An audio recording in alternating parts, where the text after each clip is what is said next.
రోమీయులకు రాసిన పత్రిక 8వ అధ్యాయము 22వ వచనం, సృష్టి యావత్ మీ కళ్ళకు కనబడుతున్న యావత్తు కూడా ఇది వరకు ఏకగ్రీవముగా మూలుగుచు ప్రసవ వేదన పడుచున్నదని ఎరుగుదము.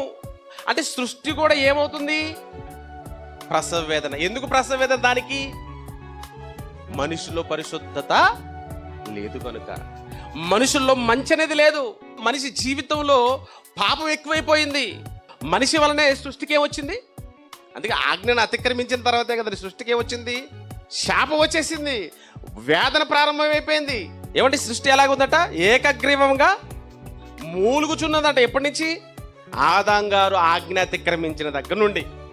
అంటే భూమి మీద అప్పటి నుంచి క్రొత్త నిబంధనలో పౌలు గారు మాట్లాడుతున్న, ఇజ్రాయేలులతో మాట్లాడుతున్న సందర్భం వరకు కూడా, అన్యులతో మాట్లాడుతున్న, ఆనాడున్న సమాజంతో మాట్లాడుతున్న సందర్భంలో కూడా సృష్టి ఎలాగుందట? ప్రసవ వేదన పొందుతుంది.